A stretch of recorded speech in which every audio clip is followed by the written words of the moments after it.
This is our class meditation period in our training program here on Sunrise Ranch on April 26th, 1954.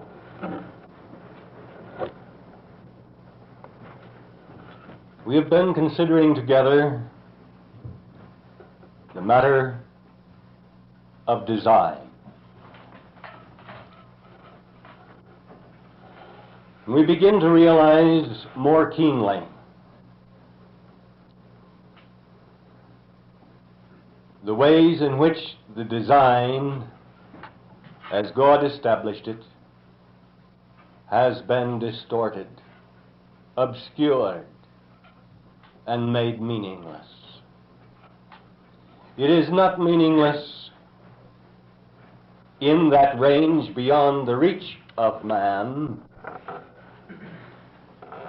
where man cannot reach and spoil. The divine design remains as clear, as true, as real as ever, as God made it. And let us remember that it is only in those places, in those situations, where man has been able to self-actively reach and meddle, that these distortions have appeared.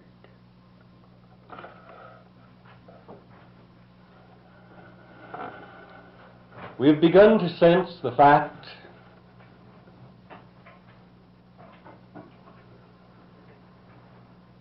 that as rapidly as we relinquish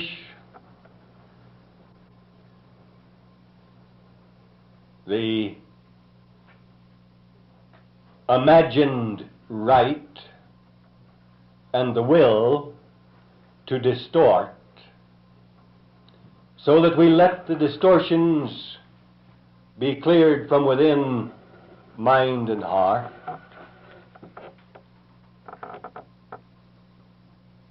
automatically, by the power of God,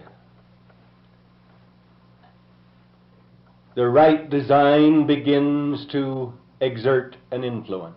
It begins to appear in form. In our meditations,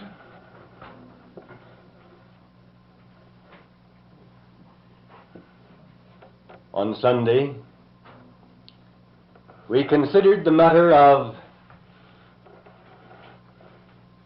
being in position to receive that which is of God. And we noted that two primary factors are important to this particular process: proper preparation and proper position.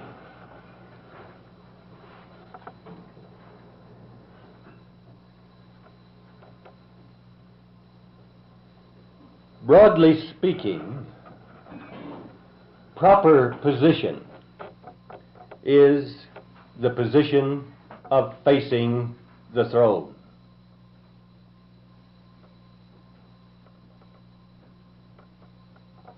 In worldly courts, those who are presented before a king or a queen take care not to turn their backs on the king or the queen.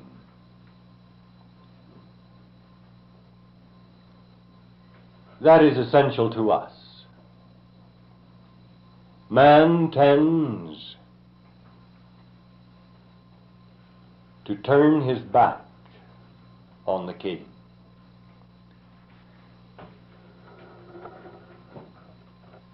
Once we begin to realize that the presence of the king extends to all places and in all times,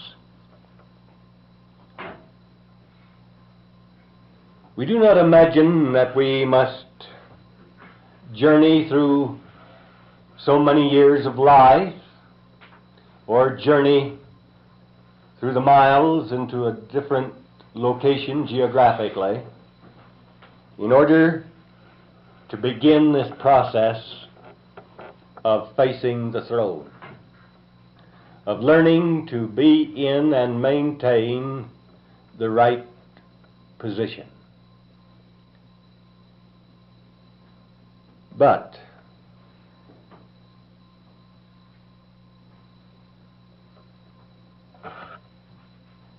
while we may see the sense of these principles, the human mind raises the question, how can I face the throne and do my work?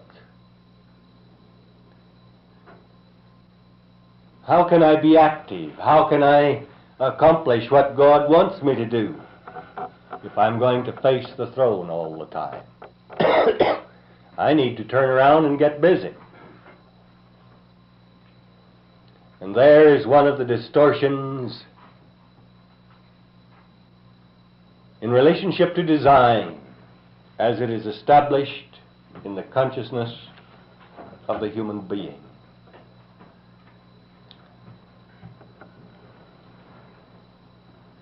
In the Mohammedan world, there are times of prayer for the devout 5 times a day,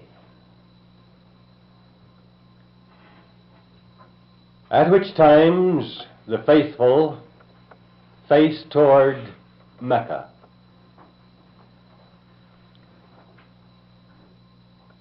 Mecca is a particular geographical location, and the human being is inclined to be lost in the relative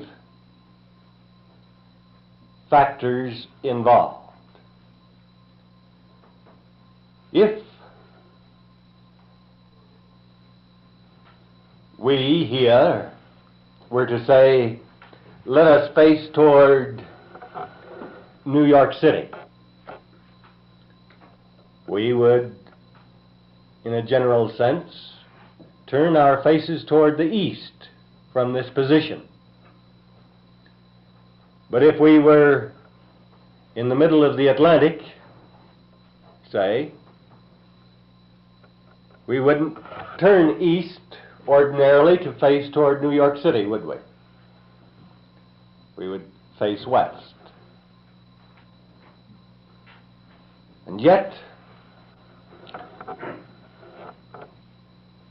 if we were to stop judging this matter on the basis of relative distance,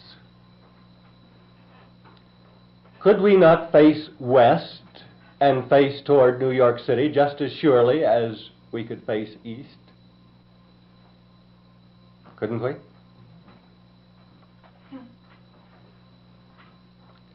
This illustrates for you the manner in which human consciousness becomes entangled in relative factors, so that ideas are established in consciousness which simply are not true, and which so confuse the issue that one is inadvertently violating the principles of the divine design.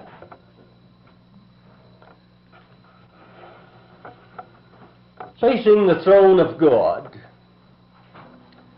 suggests to the human being that he must be facing some particular direction, just like the Mohammedan when he faces Mecca to pray. Now, he could face the opposite direction from the one he does, and if he forgot the relative factors of distance, he would still be facing Mecca. But to him, that would be turning his back on Mecca, because he has a consciousness of the direction from the point where he is, the shortest distance to Mecca. He doesn't have a consciousness of movement around the earth to reach Mecca from the opposite side. Now, facing the throne, we recognize the Master's commandment, the greatest commandment, he said, to love the Lord thy God with 100%, heart and mind and soul and strength. We recognize that the soul includes the physical body. Let's remember that always, because there is much confusion in consciousness on that point. And while you may have to deal with it gently, it's something that can bring confusion in conversation with others if you are not careful. God created man of the substance of the earth and breathed into his nostrils the breath of life. And man, the physical man which God had created out of the substance of the earth, became a living soul. It does not say that he was given a soul or that he had a soul before man was created out of the substance of the earth. God breathed the breath of life into man's nostrils, and man became a living soul. So, we are all souls, either living souls or dying souls. And the soul, always, as it is used in the Bible, includes the physical body. It includes your whole being.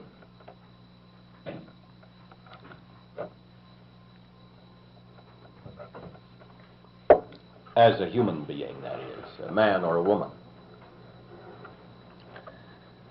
Now, the first commandment, to love the Lord thy God with all, 100%.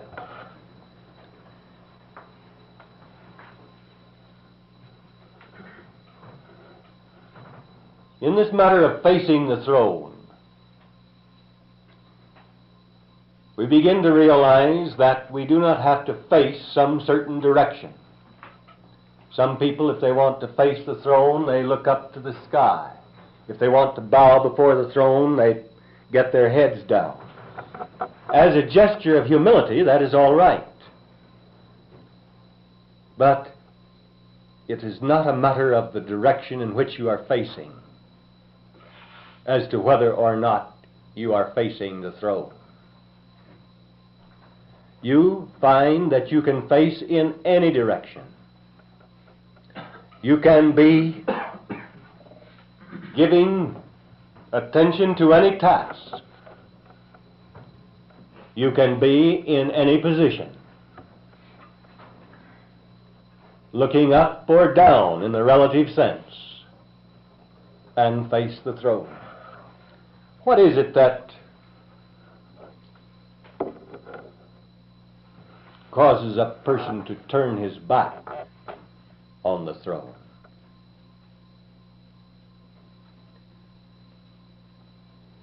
In this sense, we realize that the presence of God is back of us, because if the presence of God is everywhere, no matter what direction you face, you are facing the presence of God, but the presence of God is back of you, too. It's all around you, all the time, above and below you. If you look down, it is there. If you look up, it is there. To the right or the left, before or behind, it is there.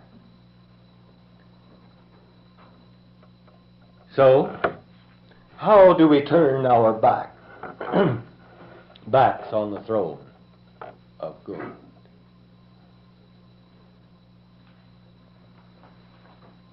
What is the throne? The throne is that upon which the king sits in the expression of his kingly duties.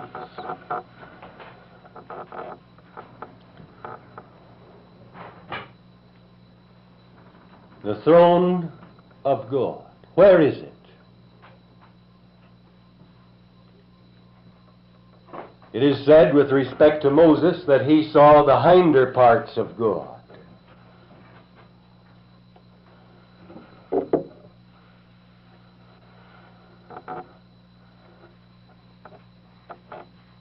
What is the throne of God?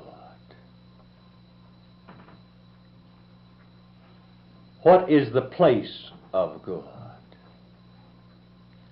Upon the throne. Above, upon the throne.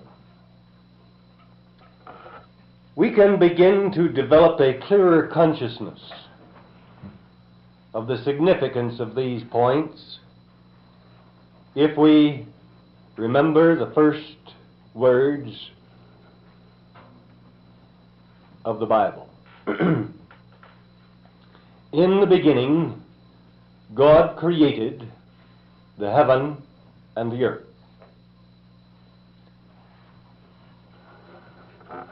The heaven. We have recognized that heaven is wherever God is. The presence of God provides the atmosphere of heaven wherever God is. If we say that the presence of God is here, then we say that heaven is here. The human perception may not have recognized it, but if the presence of God is here, then heaven is here. And if we say that God's presence isn't here, then we say that God is limited and cannot be in this place. Of course, from the standpoint of our perceptions, we tend to judge the matter on the basis of the evidence in form. Is the evidence of the presence of God such that we may see it? If the evidence of the presence of God be lacking in any moment or circumstance or person, that does not say that the presence of God is lacking, only that there is no evidence in the moment. Why? Because human beings have produced evidence of the absence of the presence of God by wrong function, by self-activity.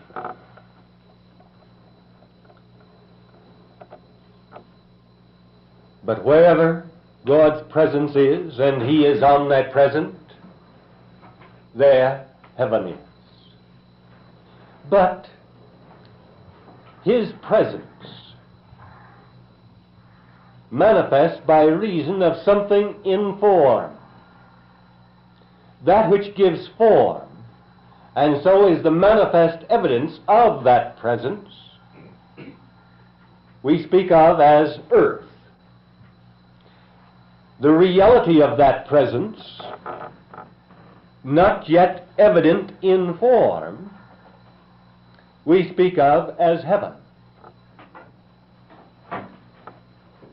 God created the heaven and the earth. The heaven, whatever else it is the reality of the presence of God in an invisible realm, that is, invisible to human perception. But He provided the earth and all the things that are therein, which He created, as a means by which the evidence of His presence might be known. God is eternal. So, if we see that the king does not die, and the king does not pass into some realm where his presence is not allowed to be here, if we remember the fact of the omnipresence, we will see that the earth itself is the throne, as far as we are concerned. The physical earth, the physical substance of our own bodies,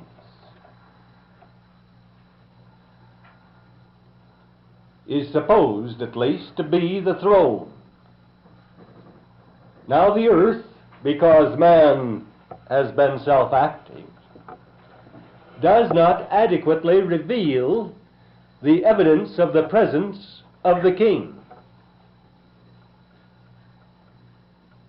But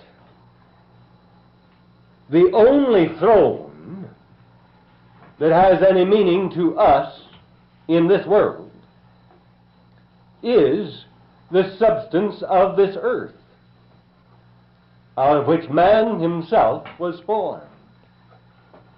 For in the beginning God created man out of the substance of the earth. It is translated dust of the ground, but substance of the earth is the real significance involved. Now, the throne of God.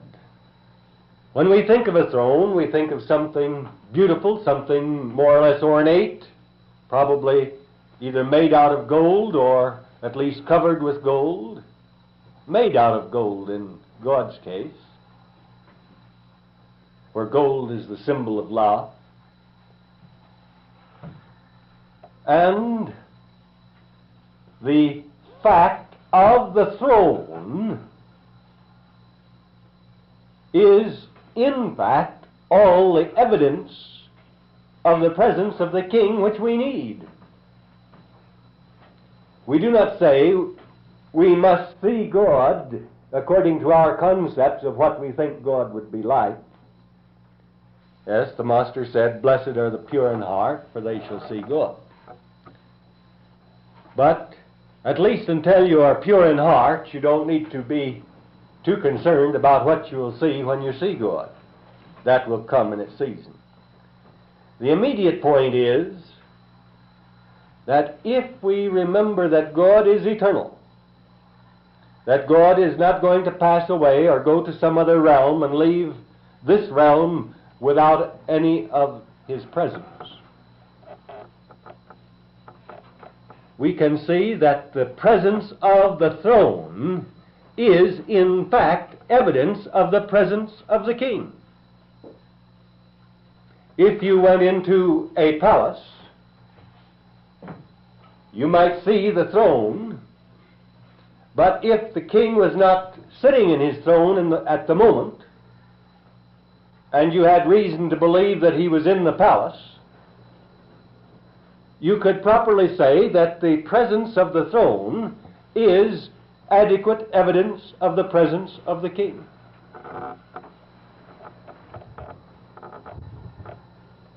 The throne. We say that upon which the king sits, in the expression of his kingly duties. But we could also say that which contains the king, that which supports the king, that which provides the king with a resting place. And when our king was here on earth, he didn't find much of a resting place, did he? The foxes have holes, and the birds of the air have nests, but the Son of Man hath not where to lay his head. And yet, the substance of the throne is present. The nature of the throne has been spoiled. Man has taken the throne, the substance of the throne, and changed its pattern, changed its form, marred it, spoiled it in various ways. But merely because man has spoiled it to some degree, does that mean that it is no longer the throne? No. It still belongs to the king, even in the marred state. And it is still the substance of the throne. Now, presumably, the king, through his workmen, can re-establish the manifest pattern of the design that was established for the throne. It does not have to stay marred and spoiled.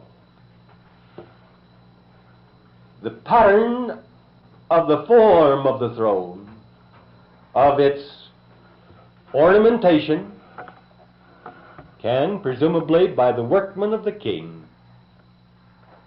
be restored. And that is really why we are here, to learn to become workmen.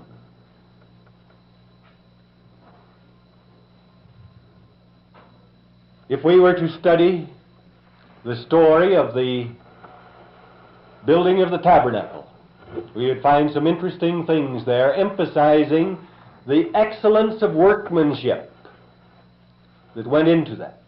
Trained workmen, trained weavers, trained expert people of all kinds, in all manner of craftsmanship. And the excellence of workmanship was the keynote in that endeavor, as far as the fulfillment or manifestation of the design was concerned, in the outer form. The outer evidence of the presence of God. For how often was it written after the tabernacle was built or made, the glory of the Lord filled the tabernacle and shone round about. Excellence of workmanship. If man in self-activity has spoiled the form, the appearance of the throne of God, cannot the workman of the king restore it? The earth itself is, as far as we are concerned, the throne. The substance of the earth, the substance of the throne, shaped, molded, particularized, to be the means by which the evidence of the presence of the king may be offered to all who will perceive. Facing the throne. Well then, does that say, let's face the earth? It is not merely the substance of the earth, although it is the substance of the throne. And some might be content just to have a little piece of gold or a little sliver taken out of the throne of God. They say, I have a sacred thing here, something very holy. I took my knife and whittled off a little sliver of the throne of God, and I'm keeping it. How many people keep little slivers of this and that, which they think to be very important? But that is not the point. The point is that when the substance of the throne is in the proper form, it is the throne. The earth provides the substance of the throne. Your body, the substance of the throne. For if your body is the temple of the living God, and the Spirit of God dwelleth in you, in actual fact, then is not your body the substance of the throne, as far as the aspect of deity which is related to you may be concerned. Your body is the substance of the throne, but is its outer expression of design, the basic design as a man or as a woman, yes, we have that, but the human being interferes with that design. Do we see through this substance, in the pattern of its form and function, the evidence of the presence of the one who dwells? the evidence of the presence of the King. How are we to face the throne? Not just facing the substance which should be shaped into the true expression of the throne, but facing that which is a revelation of the presence of the King. And what is this? What fulfills the requirement here as we are bringing it to point? Your whole pattern of life activity. The things you are saying, the things you are doing, the things you are thinking, the attitudes you are displaying through your body. Because whatever you display is in relationship to your body, the substance of the throne. But the actual nature or ornamentation, the design, the form of the throne, basically still the same, even if it looks like an old bench. But it is not the true appearance of the evidence of the throne of God. So, in this matter of design, we face the throne when, in the expression of our lives, all the things that we think and say and do are revealing the evidence of the presence of the King. That which is life expression manifest through or by means of the physical body is in fact the ornamentation of the throne, isn't it? We can have the form here, unconscious, or, in the extreme sense, perhaps dead. And there, without life, or without the expression of life, we do not see the evidence, do we? The ornamentation, the beauty of being is gone. The form of the substance itself, while it is essential to that manifestation, provides nothing more than the substance of the throne. It is through the body that we have the appearance of the throne itself. That which provides the means by which the King may rule. The throne. That which provides the means by which the King may rule. Is that not your body and the expression of your life? And the nature of that throne, if the ornamentation in the sense of the living process is true to the design,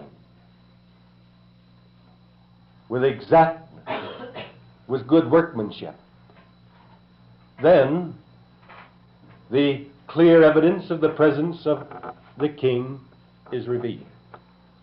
But if not, those who see the throne will think, well, that's just an old antique of some sort, or a bench, or something, other than what it is. It's shaped a little bit like a throne, but no one will see it as a throne unless it carries the ornamentation of the throne, the evidence of the presence of the King. So we have the presence of the King regardless, up or down or round about. His presence is there. But the evidence of his presence is the important thing as far as our living is concerned, if our lives are to be meaningful. And this takes some doing on our part. Doing not according to the self-active patterns of men, but because we have carefully considered the design. If we were to read the record of God's instruction to man in the building of the tabernacle, we would see how precise, how exact each direction was, and how carefully the workmen undertook to follow that direction. Each part, each detail. And the workman did not say, well, now, I don't like this business of being so controlled that I have to do it just so. I think I should have the privilege of including a little bit of my own artistic sense. After all, I'm doing the work here. Why shouldn't I have a little hand in the design? I think I'll change it this way. I think I'll change it that way. I want to exert some control. I want to show God how much I love Him. So instead of doing this with exactness, this way, I'll do it this way. And that is self-activity. The projection of the human element of control in the realm where man can reach, in the realm where man carries responsibility.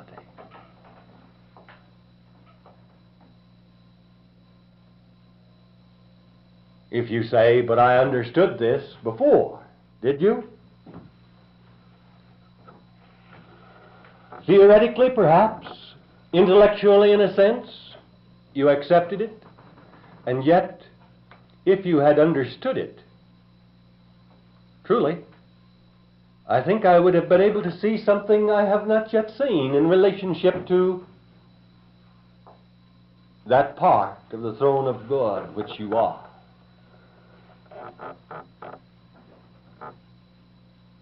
We need to develop such a clear realization of this that in every little thing, every little part, as we build the tabernacle, what is the symbolism of the tabernacle in the days of the children of Israel in the wilderness? Simply an outer evidence or form, a type, shall we say, in a sense a promise of something that was to take form in a larger sense that was not fulfilled by Solomon's temple, for again that was only a type. Something that was to take form in man, to include all human beings. And the workmen who are to perform the task in building the tabernacle of God, in the true sense, must work with exactness. They must not rebel against the design which God established. Presumably man could take the substance and shape it a little differently, inject his own idea, his own desire. And to him it would be as good or better. But that rejection of control, that rejection of trust, that failure to be obedient, that failure to follow through, would destroy the beauty of the throne that is to be. We have the substance of the throne right here, in our own bodies and round about us everywhere. But the substance of the throne is not enough. It needs to be shaped and molded into the true pattern of the throne. And that is where the trouble rests in the world today. It is not a matter of restoring man in the sense that we want to be saved or we want to do thus and so. It is a matter of letting the throne of God be restored on earth. And then we will be what we ought to be. If we could stop being concerned about our own development in the sense of personal fulfillment, and begin to be concerned about performing well our task, doing what we are called upon to do in the shaping of the substance of the throne into a fit throne for the king, we would find that thereby the evidence of the presence of the king would be revealed. Thereby he would have the opportunity to rule, to control, and to clear away all of those things which bring misery into the hearts and lives of the children of men. These distinctions are of such vital importance, and the human mind is so prone to forget them, so prone to ignore the design in the little things. Oh yes, we say, we will let the big things be the way God wants them to be. But all big things are made out of little things. You cannot name me one big thing, here or anywhere, but what it is made out of little things. You've been finding that out in relationship to your own bodies. Perhaps you knew it in a sense before, but I think there's a deeper realization of the little things and of their nature in your body. The bones, the cells that make up the bones and the tissues, the parts. And if you have the responsibility of making one of the little bones, particularly the part of the joint here, and you say, well, I do not see why it needs to be just so. I'm going to change the design a little bit. I'll make it higher here. And first thing you know, there's a big bump. Someone looks at it and says, arthritis.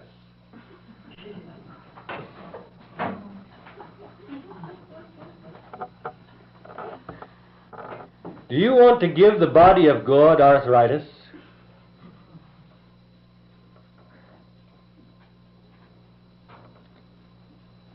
The body of God, the throne of God, the place of God, whatever name we may use, and there are many, it means that this substance here is supposed to be shaped and molded and ornamented in life expression, in a pattern, in a design, which will reveal what? The evidence of the presence of the one who dwells, of God, the King, the Father, whatever term we wish to use, to reveal the evidence of His presence. We say we would like to have pure hearts and to be able to see God. Oh, that would be wonderful if we could just go somewhere. We would like to go to heaven and see God. That would be wonderful. Go to heaven? Heaven is here. Heaven is wherever the presence of God is. And wherever and to whatever degree we see the evidence of the presence of God, we begin to see God. Now, I do not think that any human being would be so foolish as to imagine that with his human perception he could see the all of God. We can see something of the stars in the sky, but when we realize the vast distances and the huge suns and all the rest of it, we do not imagine that we can see even all of that. You look through a telescope and you'll be convinced that there's more than can be seen with the naked eye. And even that is not the all of God. We do not have to see the whole of God in order to see God. Do we? And yet that is one of these little quirks in consciousness that tend to keep human beings from fulfilling their mission on earth. It's one of the little snags, one of the little stumbling blocks that tends to influence almost everything that you do and spoil it to some degree. If you were to say, I must see the whole of God before I can say, I have seen God. Remember, you don't see the whole of each other, and yet you say, well, I saw so-and-so. I saw this person or that person, and you didn't, you know. You saw the head and the hands and the clothing. You didn't see the whole. Generally speaking, I think that's true. Anyway, if you see any part of me, my finger, it is what? Can you say that it isn't me? If you see any part of God and see it truly, you can say, I have seen God. Not the wholeness of God? No. And the more you learn to see of God, the better. There is no limit, except the limit of your own capacity to see. However,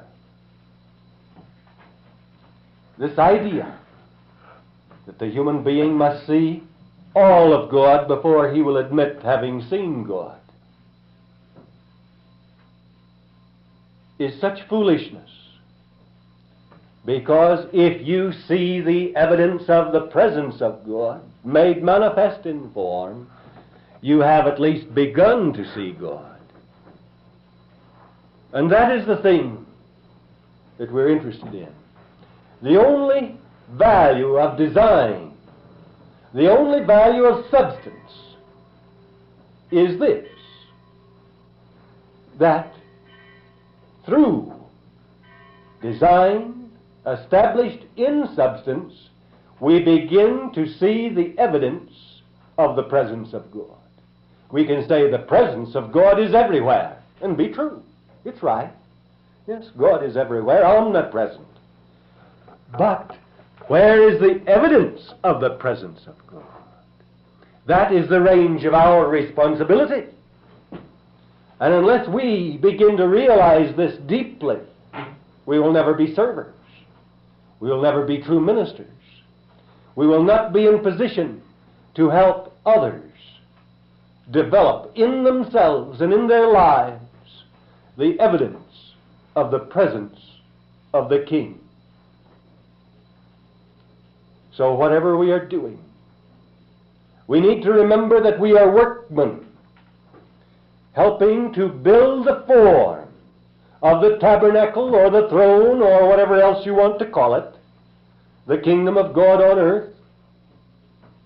We're helping to develop the form according to the design which shall reveal the evidence of the presence of the King. And if we see the evidence of his presence, we begin to see him. We begin to know him.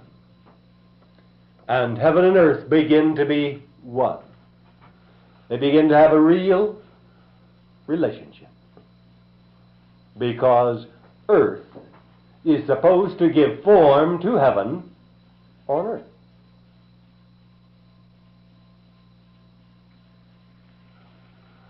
Earth is supposed to let heaven be revealed in this level of form. If we'll meditate upon that, think about it, remain or maintain a pattern of awareness in relationship to all that we do. This is the substance of the throne. The ornamentation appears, the gold of the throne appears by reason of love, but that love must be shaped into some kind of a design. It will be this way here and that way there. It will not be the same everywhere. How could it be? Could you devise any form, any kind of a form, where it would be the same everywhere in the form? Say a ball, a sphere. Would it be the same everywhere? You say, well, the surface would be the same. But, you see, you can't do it. It's utterly impossible. Every part is different. And all these different parts need to be there. And it takes all of us, all the people in the world, in fact, to make all the different parts. We can't do it all alone. It takes everyone. And so, we have the substance around us and in our own bodies. But the ornamentation, the shaping, the forming must appear through us. Love, the gold of the throne, how much of that? By this shall all men know that ye are my disciples, that ye have love one to another. How is it shaped? How is it molded? And all the other factors that enter into it. The expression of your life. The manifestation of your workmanship on the substance of the throne of God. What shall it be? Good workman or poor? If it is poor, it is not the evidence of the presence. The presence is there, but not the evidence of the presence. But if you are good workman, then the evidence of the presence appears, and there is that which shall then bring conviction to others. It is the life we live that counts, the things we do, not merely what we say. And so, let us as good workmen do our part toward revealing through the substance of the throne the evidence of the presence of the King. Class dismissed.